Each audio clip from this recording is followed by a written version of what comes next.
तो जैसे कि यहाँ बोला गया था कि if winter comes can spring be far behind, यानी कि ये आपकी शैली की लाइन होगी। यदि विंटर ऋतु आती है तो क्या बसंत ऋतु वो नहीं आएगी, उसका आना काफ़ी दूर रहेगा। इसी तरह का सेंस जो है वो यहाँ है। और ये जो आपके it will be spring soon, it will be spring soon, ये कहाँ से निकल के आया? ये निकल के आया है it will be spring soon, ये थ्रश वर्ड का वह सॉन्ग है जैसे कि वो गाते हुए है।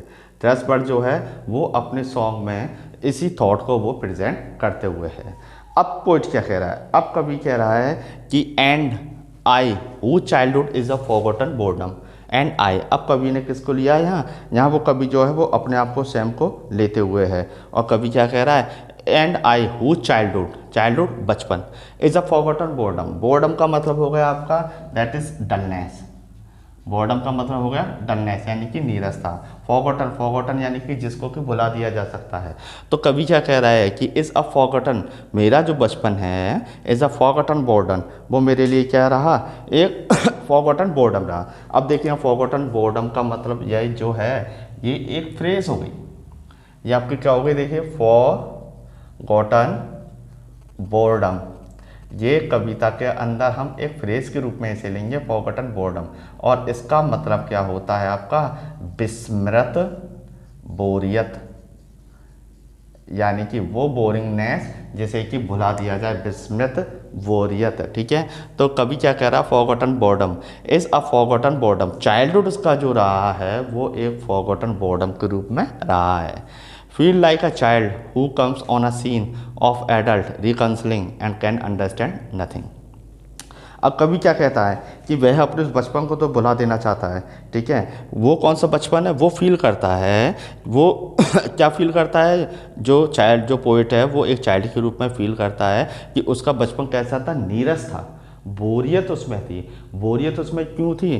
क्योंकि there will be no exciting work और exciting task in his childhood. जैसे बचपन में जो एक्साइट कर देने वाले जो कार्य होते हैं वो उसके बचपन में बिल्कुल भी नहीं हो पाए थे। इस कारण से वो अपने आप को कैसा फील करता है? वो अपने आप को काफ़ी नीरस सा फील करता है। फिर आगे दे रखा है कि who comes on a scene, वो अपने आप को फील करता है किसी एक चाइल्ड के रूप में फील करता है। Who comes on a scene, ये चाइल्ड वो है जो कि उस सीन पर आना चाहता है, उस दृश्य पर आना चाहता है। और वो दृश्य देखिए यहाँ दे रखा ऑफ एडल्ट, तो एडल्ट की हम बात करेंगे तो ये लेंगे हम 21 ईयर्स ओल्ड। कितना? 21 ईयर्स ओल्ड, यहाँ हम 21 को लेंगे। तो who comes on a scene of adult reconciling, adult reconciling, reconciling का मतलब मैंने बताया making adjustment, reconciling making adjustment. तो who comes on a scene, यहाँ कवि कह रहा है कि फील लाइक अ चाइल्ड, वो एक बच्चे के समान वो महसूस करता है। वह अपने ऊपर ही कह रहा है कि उसके जीवन का जितना भी डिस्क्रिप्शन है वो ऐसा लगता है कि अब 21 ईयर्स ओल्ड जब वो हो जाएगा तब उसके बाद उसका जीवन जो है वो एक अच्छे से एडजस्टमेंट में उसका शुरू होगा। इस तरह के थॉट को वो देते हुए है यहाँ। तो देखिए फिर से लेता हूँ कि इट विल बी स्प्रिंग सून, जल्दी ही बसंत होगी। इट विल बी स्प्रिंग सून, जल्दी ही बसंत होगी। एंड आई, और मैं, हु चाइल्डहुड, मेरा बचपन, एज अ फॉरगॉटन बोर्डम, वो बिल्कुल भुला देने वाली, विस्मित कर देने वाली बोरियत को लिए हुए था। बोरिंग जो थी वो उसे बचपन में फील होती थी। फील लाइक अ चाइल्ड, अब वो बच्चे के समान महसूस करता है कवि। Who comes on a scene, वो बच्चा जो कि मानो किसी एक ऐसे परिदृश्य पर, एक ऐसे दृश्य पर आ गया हो। ऑफ एडल्ट, वो दृश्य है जो कि एडल्ट का हो, यानी कि अब वो कवि जो है 21 ईयर्स ओल्ड हो चुका है। रिकन्सलिंग, वो एडल्ट जो कि एडजस्टमेंट करते हैं। कैन अंडरस्टैंड नथिंग, और एक चाइल्ड होने के नाते वो फिलहाल कुछ भी नहीं समझ सकता है, लेकिन वो एक एडल्ट के समान वो फिलहाल एडजस्ट कर सकता है। यानी कि वो अपने बचपन को है भूल जाना चाहता है कि बचपन जो है जिस तरह से उसका व्यतीत हुआ उस बचपन को वह अपने दिमाग से निकाल देना चाहता है। तो ये हमारी पोएम की पंक्तियाँ थी। इसके बाद लास्ट की 2 लाइन रह गई हैं, वो मैं लूँगा। But the unusual laughter and stares to be happy, यहाँ से इसे रब करते हुए, ठीक है, मैं यहीं लिख देता हूँ, जिससे ये नीचे वाली लाइन जो है उनको हम ऊपर वाली लाइन से क्या कर लेंगे? कनेक्ट कर लेंगे। तो यहाँ है आपका but the unusual laughter, but the usual laughter, but the unusual laughter, laughter के बाद कॉमा आएगा, थॉट आके जाएगा, and it's just to be happy, A capital, and stares to be happy, यहाँ फुल स्टॉप है, ठीक है। अब देखिए एक चाइल्ड के समान वो फील करता है, who comes on a scene, वो चाइल्ड जो कि किसी एक अब सीन पर आना चाहता हो, सीन किसका, एडल्ट का, यानी कि अब वो 21 ईयर्स ओल्ड हो चुका है। रिकन्सिलिंग, वो अब एडजस्ट करना चाहता है हर प्रकार की कंडीशन सिचुएशन के साथ में, एंड कैन अंडरस्टैंड नथिंग, लेकिन वो अभी भी तैयार नहीं है किसी भी चीज़ को, किसी भी परिस्थिति को समझने के लिए। लेकिन अब बच्चे जो करते हैं ना वो करना चाह रहा है, देखिए, बट द अनयूजुअल लाफ्टर, लेकिन वो हंसना चाहता है, एक असामान्य सी हंसी, यानी कि हमेशा वो खुश रहना चाहता है, and stares to be happy, और वो हमेशा स्टेयर्स यानी देखता रहता है, तलाश करता रहता है, काहे कि टू बी हैप्पी, कि किसी भी परिस्थिति में किसी भी तरह से खुश हो करके रहा जाए। तो यहाँ इस कविता के अंदर जो थॉट निकल के आया वो नेचुरलनेस निकल के आई, साथ ही प्रकृति के बारे में वर्णन देते हुए यहाँ कवि जो है वो अपने भी हृदय की जो बात है उसको रखते हुए है, अपने मन की बात को रखते हुए है। तो इस प्रकार से हमारी जो पोइट्री थी, पोइट्री की ये जो पोएम थी कमिंग, वो आपकी कंप्लीट होती है। अब हम जो नेक्स्ट पोएम है, पहले इसके क्वेश्चन आंसर को देखेंगे हम, क्वेश्चन आंसर क्या हैं, और शायद एक वर्ड्सवर्थ की जो पोएम थी उसका क्वेश्चन जो था वो रह गया है, आई थिंक सो, तो वो क्वेश्चन जो है हम देख लेते हैं अभी। लास्ट क्वेश्चन उसका रह गया था, और क्वेश्चन था आपका, यस, क्वेश्चन था आपका कि what according to the poet are human beings out of tune with. देखिएगा मैं क्वेश्चन आंसर लिखे देता हूँ यहाँ। वर्ड्सवर्थ की जो पोएम है आपका the world is to much with अस, उस पोएम का ये क्वेश्चन है। क्वेश्चन क्या कहता है, क्वेश्चन कहता है कि what according to the poet, what according to the poet, यानी कि कवि के अनुसार जो है वो ऐसा क्या है, कवि के अनुसार ऐसा क्या है, what according to the poet that we are out of tune, we are out of tune, जितने भी वी आर से मतलब है, देखिए ये तो पोइम की लाइन है, we are out of tune.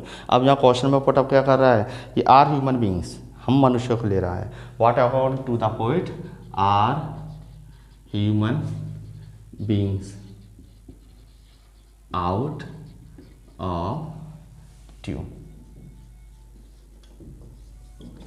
तो what according to the poet are human beings out of tune, ऐसा क्या है कवि के अनुसार कि मनुष्य जो हैं वो अब अपने आउट ऑफ ट्यून हो चुके हैं। तो आंसर देखिएगा, आंसर मैं लिखे दे रहा हूँ, the human beings see very little in nature,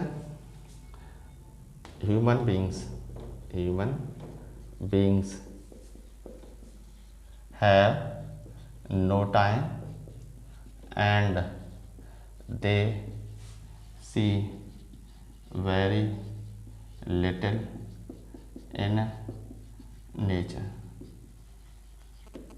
Human beings have no time and they see very little nature. मनुष्य के पास समय नहीं होता और वो प्रकृति के अंदर नाम मात्र के लिए भी नहीं देख पाते हैं। जो ब्यूटीफुल ऑब्जेक्ट्स होते हैं वो बिल्कुल भी नहीं देख पाते हैं, जैसे कि दे are not able to praise the beautiful objects of nature such as sea, which opens its surface to the moonlight या टू द मून, ठीक है। तो मनुष्य जाति जो है वो बिल्कुल भी समर्थ नहीं है, काय के समर्थ नहीं है, वो प्रेस प्रशंसा करने के समर्थ नहीं है ब्यूटीफुल ऑब्जेक्ट्स के, वो भी काय के नेचर के, जैसे कि सी जो कि ओपन कर देता है अपने भूसम को, अपनी सरफेस को ओपन कर देता है मून के लिए। इसके बाद अगला जो नेचुरल ऑब्जेक्ट्स आता है वो है विंड्स, हवा, जो कि हाउलिंग होती हैं और फिर धीरे धीरे वो स्लीपिंग फ्लावर के समान काम हो जाती हैं, शांत हो जाती हैं। And the winds which howl at all times and वो हवा जो कि हर समय क्या है, धारती रहती है, चंगाड़ती रहती हैं, जोर जोर से चलती रहती हैं, एंड बिकम क्वाइट, और फिर शांत हो जाती हैं, लाइक स्लीपिंग फ्लावर्स, तो सोए हुए फूलों के समान वो क्या हो जाती हैं, शांत हो जाती हैं। तो at the winds which howl at all times, वो हवा जो कि हाउल करती रहती है सारे समय, become quite like sleeping flowers, और वो शांत हो जाती हैं स्लीपिंग फ्लावर्स के समान। इन सारी चीज़ों से ह्यूमन बींग्स जो है वो आउट ऑफ ट्यून हो चुका है। तो फॉर ऑल दीज, यहाँ मैं कंटिन्यू करूँगा डैश लगाकर, for all these the human being are out of tune, full stop. ठीक है, तो ये आपका जो एक लास्ट क्वेश्चन जो था लास्ट पोएम का, पिछली पोएम का, विलियम वर्ड्सवर्थ की पोएम थी आपकी the world is too much with us, तो उसका लास्ट क्वेश्चन था। क्वेश्चन है what according to the poet are human being out of tune. कवि के अनुसार ऐसा क्या है कि ह्यूमन बीइंग जो है वो आउट ऑफ ट्यून हो चुके हैं। तो human beings have no time, human beings के पास कोई ज़्यादा समय नहीं होता, and they see very little in nature, nature में वो काफ़ी कम देख पाते हैं।